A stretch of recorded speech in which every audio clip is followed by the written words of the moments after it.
Hello दोस्तों, कैसे हैं आप लोग। उम्मीद करते हैं अच्छे होंगे। दोस्तों, इस वीडियो में साइंस प्रैक्टिस सेट पेपर देखने वाले हैं। यह वीडियो बीपीएससी ट्री 4.0 के लिए अत्यंत आवश्यक है, तो आप लोग लास्ट तक ज़रूर बने रहिएगा। देखिए, इसके अलावे यदि आप लैंग्वेज क्वालिफाइंग पेपर, मैथ, ठीक है, GK GS practice set paper देखना चाहते हैं तो आप जो है क्या करेंगे, आप प्लेलिस्ट के ज़रिए देख सकते हैं। ठीक, इसके अलावे यदि आप नए हैं तो चैनल को सब्सक्राइब कर लीजिए, बेल आइकन को प्रेस कर दीजिए और एक बार वीडियो को शेयर कर दीजिए। ठीक है, देखिए इसमें साइंस का टोटल क्वेश्चन आपको 40 देखने को मिलेगा, जो कि 40 अंक का होता है। ठीक है, 40 क्वेश्चन 40 अंक का होता है। तो चलिए शुरू करते हैं क्वेश्चन नंबर फर्स्ट से। कहता है एक कण का प्रारंभिक वेग दे दिया गया है, त्वरण दे दिया गया है, समय दे दिया गया है, तो चाल पूछ रहा है। तो v बराबर, आप सूत्र तो जानते हैं, v बराबर क्या होता है, u प्लस ए टी। ठीक है, v बराबर you plus A T. Tenth में आप पढ़े होंगे, 9th में v बराबर क्या होता है, u प्लस ए टी। अब जब u प्लस ए टी होता है तो इस फार्मूला पे रखिए, तो v बराबर होगा 3i प्लस 4j।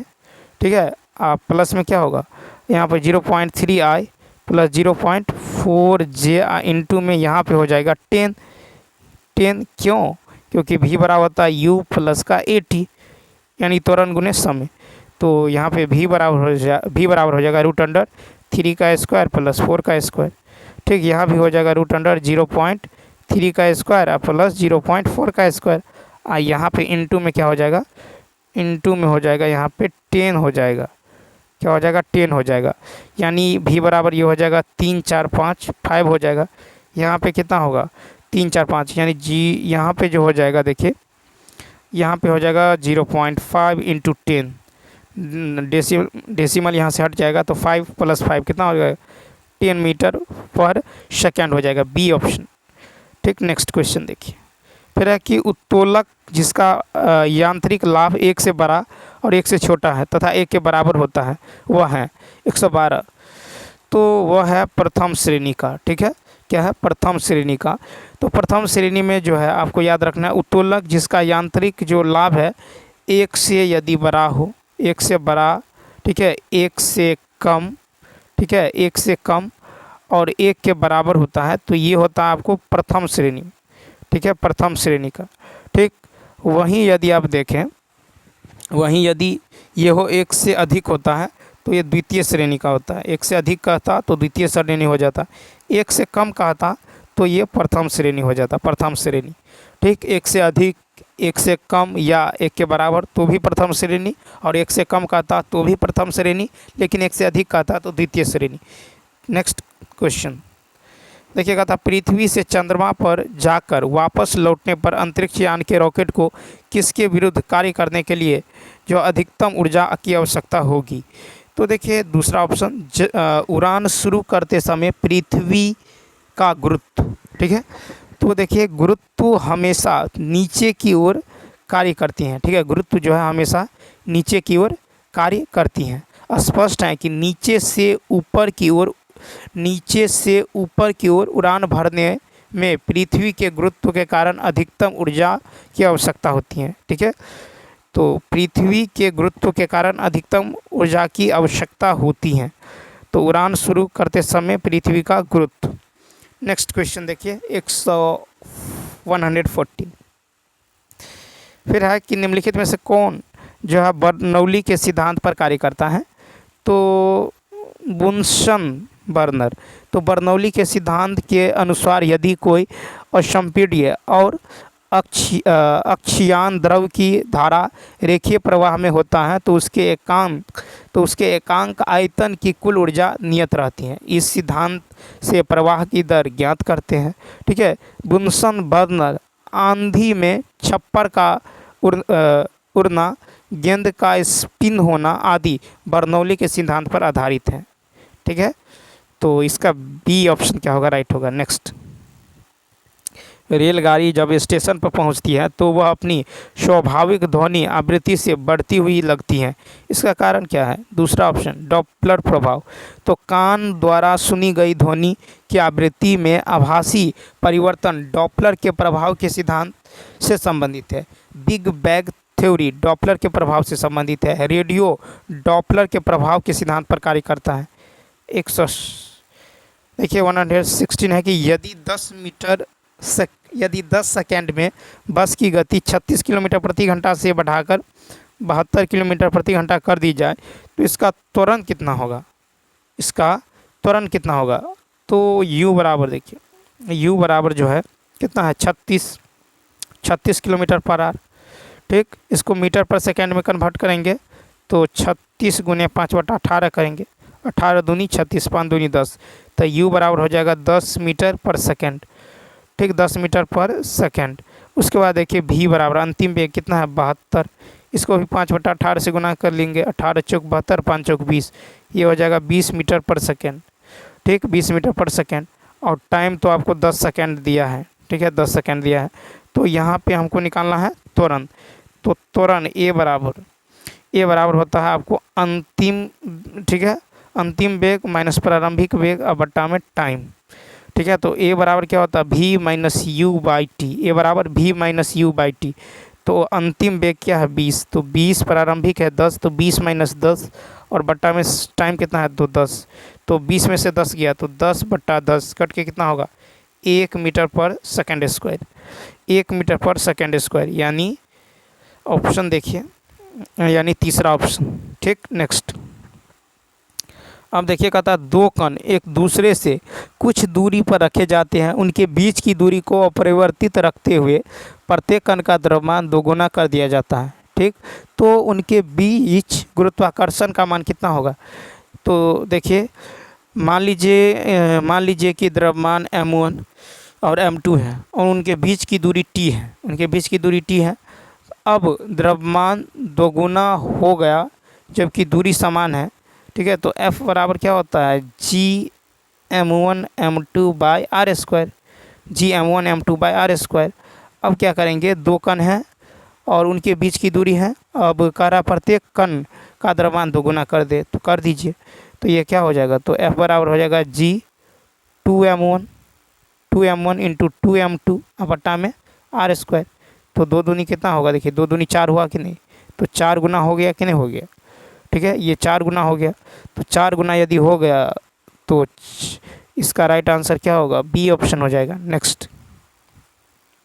बंदूक से चलाई गई 20 ग्राम की गोली के संवेग का द्रव्यमान जो 10 ग्राम मीटर पर सेकेंड है, इस गोली की गतिज ऊर्जा कितनी होगी 118, गोली की गतिज ऊर्जा।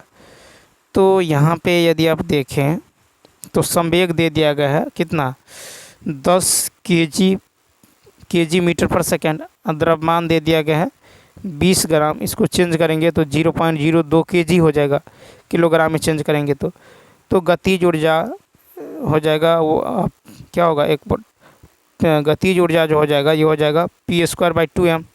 ठीक है, क्या होगा p²/2m हो जाएगा, यानी यहाँ पे हो जाएगा 10 का स्क्वायर यानी संवेग का स्क्वायर, तो 10 का स्क्वायर और नीचे में 2m के जगह 0.02। ठीक, यानी ये हो जाएगा 100 बट्टा में 0.04। ठीक, यानी ये हो जाएगा 2500 जूल। ठीक है, कितना होगा 2500 जूल का है तो 2.5 किलो जूल, 2.5, तो 118 का होगा तीसरा ऑप्शन 2.5 किलो जूल। नेक्स्ट। फिर है कि एक अन्वेषक दल समुद्र तल पर एक अल्ट्रासाउंड सिग्नल भेजता है, सिग्नल 4 सेकंड में वापस प्राप्त हो जाता है। यदि समुद्र के जल में ध्वनि की चाल 1500 मीटर पर सेकंड है तो समुद्र की गहराई कितनी है। तो यहाँ पे देखें, यदि देखें इस तरह से तो कुल समय आपको कुल समय है 4 सेकंड। ठीक, गति है 1500, तो समुद्र तल तक पहुँचने का जो समय होगा ये कितना हो जाएगा, समुद्र तल तक पहुँचने का समय हो जाएगा 2 सेकंड। कितना हो जाएगा, तो 2 सेकंड हो जाएगा।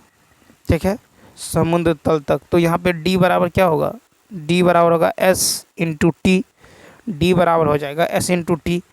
तो स्पीड हो जाएगा आपको दे दिया गया 1500 इंटू टाइम 2, तो कितना होगा 3000 मीटर। कितना होगा 3000 मीटर का है तो 3 किलोमीटर, ये ऑप्शन। नेक्स्ट।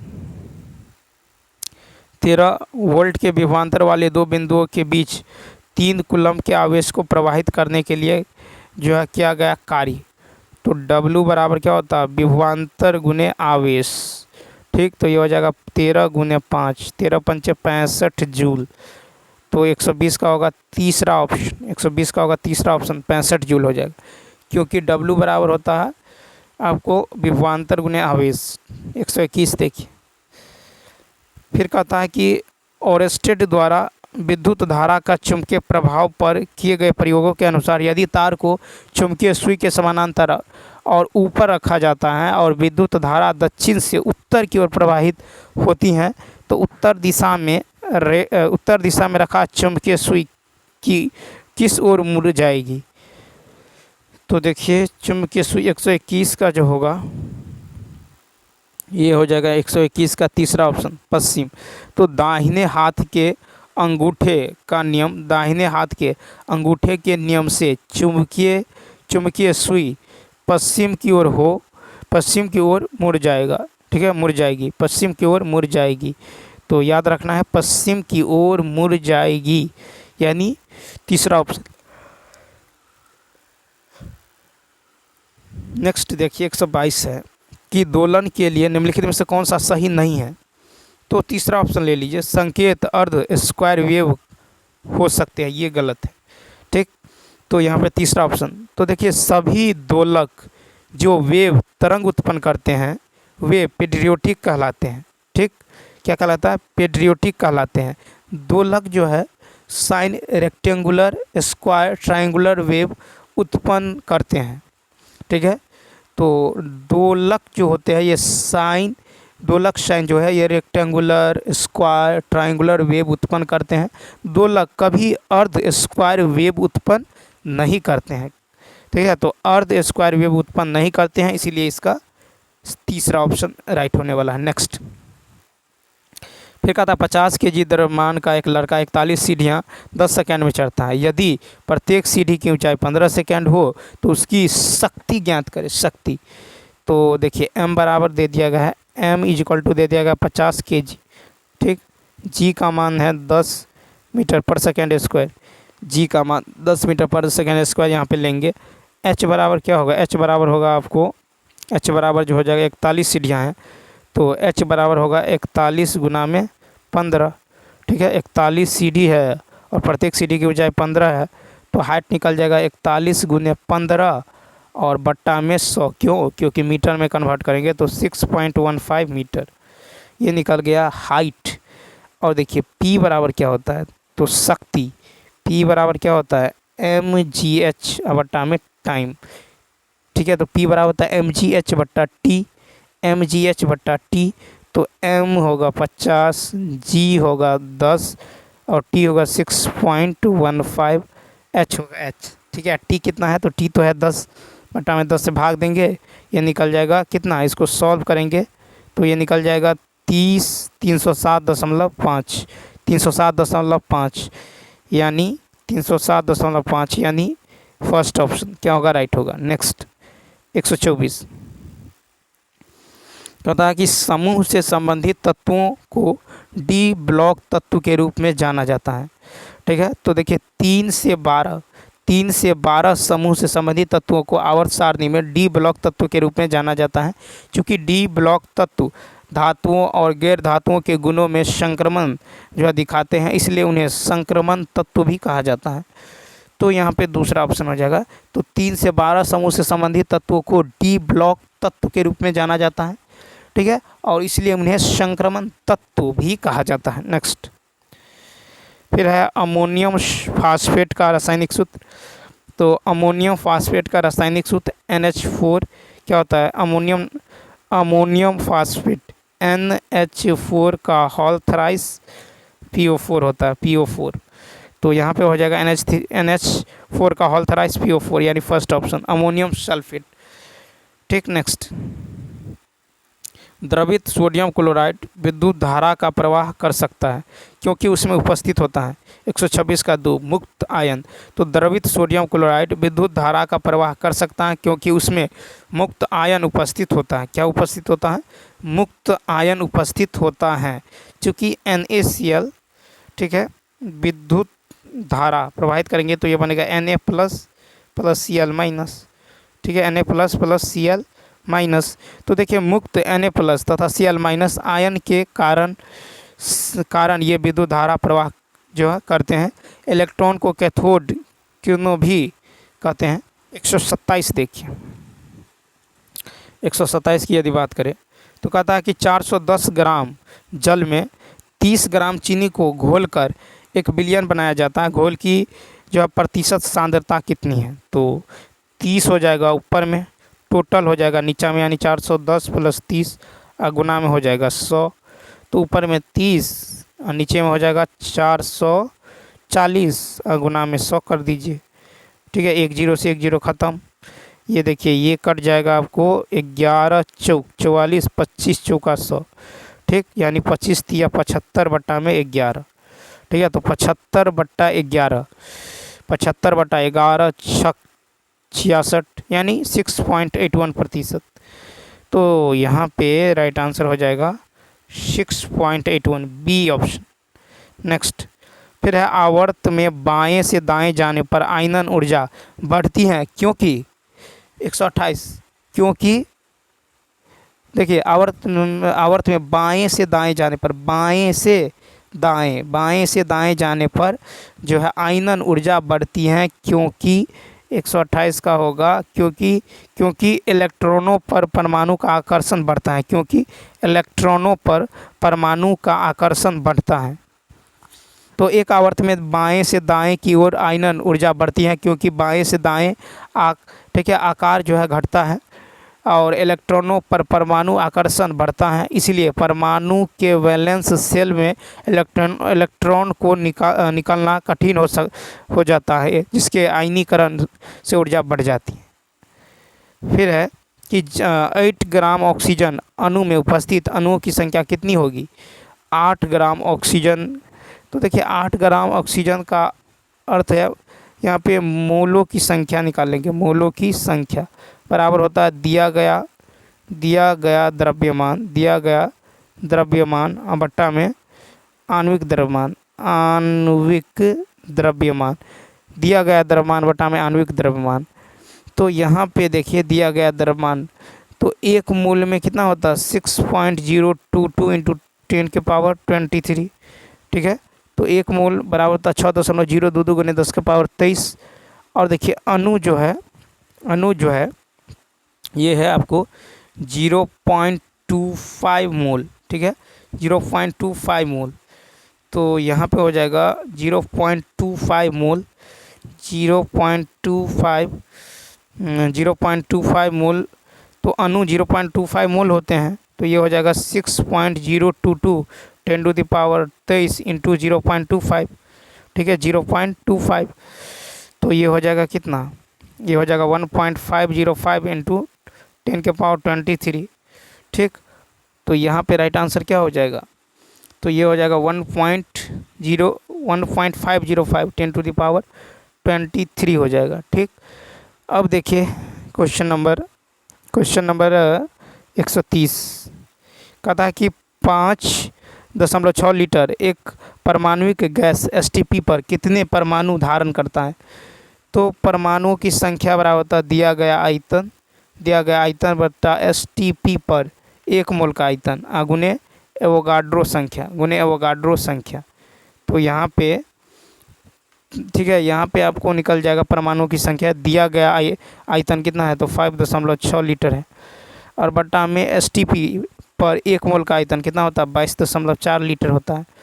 गुना में होगा एवोगाड्रो संख्या 6.022 गुने 10 के पावर 23। ये हो जाएगा 1.5 इंटू 10 टू द पावर 23 परमाणु, ठीक है, 1.5। तो बी ऑप्शन। नेक्स्ट कहता ब्लास्ट फर्नेस Fe2O3 में Fe किसके द्वारा कम किया जाता है? तो देखिए Fe2O3 प्लस 3CO ये गैस है, ये सॉलिड है, ठीक है। तो ये बनेगा 2Fe प्लस 3CO2 गैस, ठीक। तो अतः यहाँ कोबाल्ट जो है अपचायक के रूप में कार्य करता है, ठीक है, तो कोबाल्ट हो जाएगा। नेक्स्ट फिर है कि मांसपेशियों में ऑक्सीजन की कमी से शरीर में निम्नलिखित में से किस अम्ल का निर्माण होता है? तो देखिए लैक्टिक अम्ल, यानी फर्स्ट ऑप्शन लैक्टिक अम्ल। तो मांसपेशियों में ऑक्सीजन की कमी से शरीर में लैक्टिक अम्ल का निर्माण जो है होता है। तो लैक्टिक अम्ल यानी लैक्टिक अम्ल C3H6O3 का निर्माण तब होता है जब ग्लूकोज और ग्लाइकोजन को तोड़ने के लिए मांसपेशियों में पर्याप्त ऑक्सीजन नहीं होती है। इसे अवायवीय चयापचय कहा जाता है। 133 कहता है कि कोई तत्व ऑक्सीजन से अभिक्रिया कर जल में घुलनशील यौगिक बनाता है जो लाल लिटमस पथ को नीला कर देता है। इस विलयन को कार्बन डाइऑक्साइड गैस का परीक्षण करने के लिए भी उपयोग में लाया जा सकता है। यह तत्व है। तो यहाँ पे यदि आप गौर करें 133 का जो राइट आंसर क्या होगा? 133 का राइट आंसर हो जाएगा फर्स्ट ऑप्शन यानी कैल्शियम। तो कैल्शियम हाइड्रोक्साइड घोल यानी ताज़ा तैयार, जिसे चूने का पानी भी कहा जाता है, इसका उपयोग CO2 गैस के परीक्षण के लिए किया जाता है। ठीक, CO2 गैस के परीक्षण के लिए कैल्शियम ऑक्सीजन के साथ अभिक्रिया करके एक उच्च गलनांक वाला यौगिक देता है जो कि जल में घुलनशील होता है तथा लाल लिटमस पत्र को नीला करता है। कैल्शियम काफ़ी नरम धातु है जिसे पहली बार काटने पर इसकी चमकदार चांदी सतह होती है। ठीक, नेक्स्ट फिर है कि किसी डेयरी संयंत्र में स्वच्छ मक्खन या घी बनाने में निम्नलिखित चरण निहित हैं। 134 का होगा आपको 134 का राइट आंसर होगा तीसरा ऑप्शन यानी भौतिक परिवर्तन होगा ACE और रासायनिक परिवर्तन होगा BD। तो ACE और BD देखिए ACE भौतिक परिवर्तन। तो देखिए यहाँ पे दूध से पाश्चुरीकृत किया जाता है। ठीक है, दही को अपकेंद्रण में विलोकर मक्खन अलग किया जाता है। ठीक, छान कर पैक किया जाता है। ठीक है, छान कर पैक किया जाता है। तो यहाँ पे ACE जो हो जाएगा ACE जो हो जाएगा। ठीक है, तो 134 का ACE हो जाएगा भौतिक परिवर्तन और BD जो आप देख रहे हैं ये हो जाएगा ACE B और D यानी फिर दूध से दही जमाया जाता है तो रासायनिक परिवर्तन। फिर D है मक्खन को गर्म कर स्वच्छ मक्खन घी प्राप्त किया जाता है। तो ये दोनों हो गया रासायनिक परिवर्तन और ये हो गया भौतिक परिवर्तन। ठीक, अब देखिए तो दूध से दही और मक्खन से घी निकालना रासायनिक परिवर्तन के उदाहरण है। मक्खन, वसा और जल का पायस जो इमल्सन है। ठीक, गर्म करने पर इमल्सन टूट जाता है और वसा पानी से अलग होकर जो मोटी परतें बनाती हैं। इस मोटी परत को अलग कर दिया जाता है जिसे आमतौर पर घी कहा जाता है। नेक्स्ट देखिए 135 है कि ब्रेड तथा अन्य बेकरी उत्पादों को बनाने में A का उपयोग किया जाता है। इस प्रक्रिया को B कहते हैं। ऑक्सीजन की अनुपस्थिति में A शर्करा को C में विघटित किया जाता है। इस प्रक्रिया को D कहते हैं। D गुंथे आटे से बुलबुले उत्पन्न कर E में वृद्धि करता है। ABCDE क्रमशः है। ABCDE क्रमशः है 135। तो 135 का हो जाएगा तीसरा ऑप्शन। 135 का तीसरा ऑप्शन हो जाएगा, क्या हो जाएगा? तो यीस्ट किण्वन, कार्बन डाइऑक्साइड, वायवीय शोषण, आयतन। तो देखिए किण्वन वह प्रक्रिया है जो सूक्ष्म जीवों के अवायवीय शोषण द्वारा की जाती है। ठीक, जो कि CO2 के छोड़ने के साथ, ठीक है, छोड़ने के साथ लैक्टिक एसिड या अल्कोहल का उत्पादन करता है। ठीक है, यीस्ट किण्वन द्वारा शर्करा को अल्कोहल और CO2 में परिवर्तित करता है। 136 हड्डियों से जुड़ी हुई सारी पेशियां होती हैं। हड्डियों से जुड़ी हुई सारी पेशियां होती हैं। हड्डियों से जुड़ी हुई सारी पेशियां होती हैं, क्या होती हैं? तो देखिए हड्डियों से जुड़ी हुई सारी पेशियां जो है केवल रेखित पेशी होती हैं। हड्डियों से जुड़ी हुई सारी पेशियां केवल रेखित पेशी होती हैं। मानव शरीर में 400 रेखित पेशियां पाई जाती हैं। रेखित पेशियों के तंतु में मायोसिन एवं एक्टिन नामक प्रोटीन्स होते हैं। गहरी A एवं हल्की I रेखित पेशियों में पाई जाती है। रेखित पेशियों को ऐच्छिक पेशी भी कहते हैं। नेक्स्ट फिर है कि टीनिया सेजिनाटा टीनिया सोलियम्स से भिन्न है क्योंकि इसमें अनुपस्थित होता है। 137 का 2 चूसक। तो टीनिया सेजिनाटा टीनिया सोलियम से भिन्न है क्योंकि इसमें सूचक इसमें जो क्योंकि इसमें चूषक अनुपस्थित होता है, साथ ही तुंडक एवं एकोलेक्स मौजूद होते हैं। तो इनमें दूसरा ऑप्शन। फिर है कि बायोसिस्टमेटिक्स का उद्देश्य क्या है।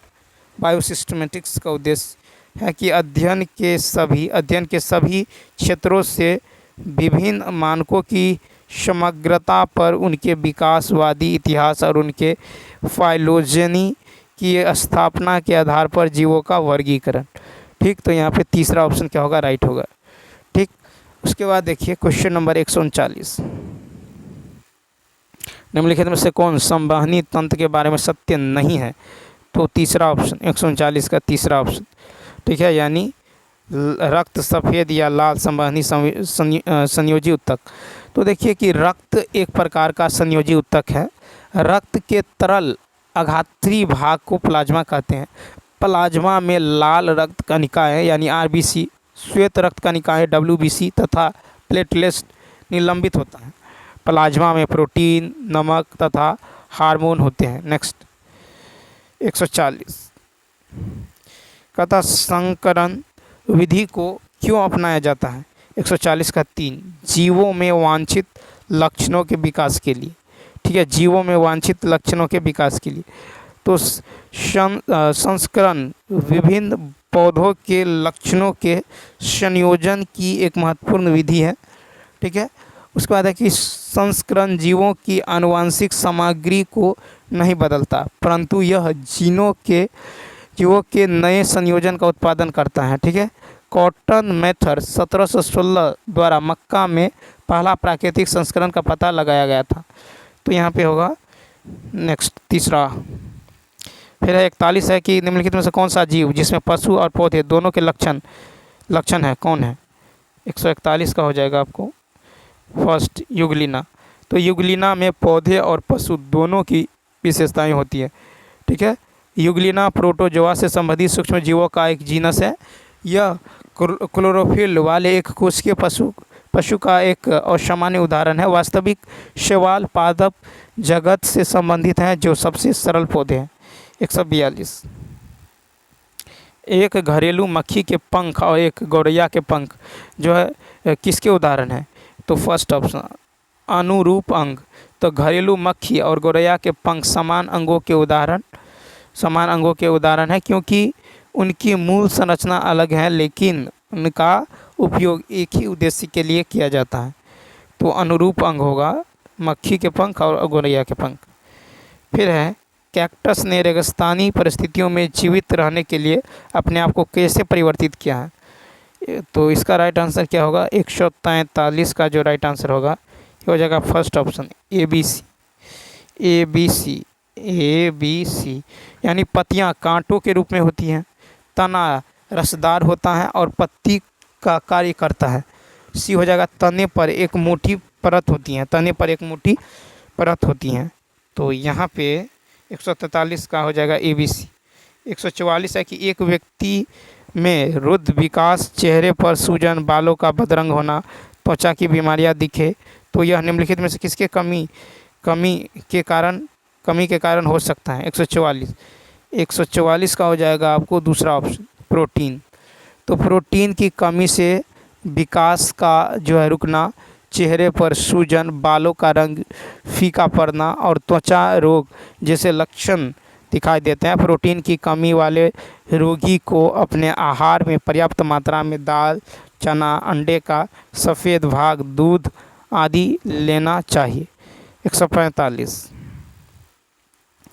निम्नलिखित में से कौन सा खाद का कार्य नहीं है। 145 का तीसरा ऑप्शन मृदा में बीजों की वृद्धि के लिए पुटिका प्रदान करना। ठीक है, तो खाद के लाभ क्या नहीं है। तो मृदा में बीजों की वृद्धि के लिए पुटिका प्रदान करना, ठीक है, खाद का कार्य नहीं है। ठीक है, तो यह जो है मैक्रोन्यूट्रिएंट्स का अच्छा स्रोत है, मिट्टी की उर्वरता में सुधार करता है, प्रभावी लागत और मिट्टी के कटाव और लीचिंग को बस कम रखता है, ठीक है, कम करता है, मिट्टी के भौतिक गुणों में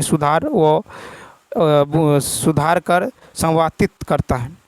अब देखिए क्वेश्चन नंबर 146 कहता कौन सा जो है उन मानव रोगों का समुच्चय है जो एक विषाणु द्वारा उत्पन्न होते हैं, एक विषाणु द्वारा। 146 तो देखिए 146 का जो हो जाएगा, 146 का दूसरा हो जाएगा, यानी हेपेटाइटिस ए, खसरा, पोलियो, चेचक, ठीक है। तो हेपेटाइटिस ए, खसरा, पोलियो तथा चेचक उन मानव रोगों का समुच्चय है जो एक विषाणु द्वारा उत्पन्न होते हैं। हेपेटाइटिस ए, खसरा, पोलियो, चेचक विषाणु द्वारा। 147 निम्नलिखित में से कौन से कार्य केंद्रक का कार्य नहीं है। 147 का फर्स्ट, कोशिकाओं का आकार एवं सुदृढ़ता। तो देखिए कोशिका भित्ति कोशिका झिल्ली के बाहर मौजूद होती हैं। कोशिका भित्ति जो है ये कोशिका झिल्ली के बाहर मौजूद होते हैं। यह कोशिका को आकार और कठोरता देने में मदद करती हैं। यह कोशिका को आकार एवं कठोरता देने में मदद करती है। कोशिका भित्ति केवल पौधों में मौजूद होती है। कोशिका भित्ति केवल पौधों में मौजूद होती हैं। 148 निम्नलिखित कथनों को पढ़िए और सही विकल्प का चुनाव कीजिए।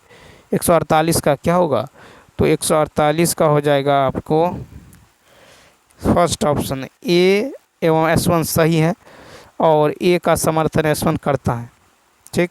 तो इसका हो जाएगा ए, S1 सही है। यानी गाजर के पौधों की पत्तियों में जाली का रूपी शिराविन्यास है, ठीक है। कथन है कि जिन पौधों में मुसला जड़ें होती है उनकी पत्तियों में जाली का रूपी शिराविन्यास होता है। तो यहाँ पे ये दोनों सही हैं, ठीक है। अब चलिए देखते हैं क्वेश्चन नंबर 149 पौधों में निषेचन और परागण के संदर्भ में निम्नलिखित में से कौन सा कथन सही है। तो 149 का हो जाएगा फर्स्ट।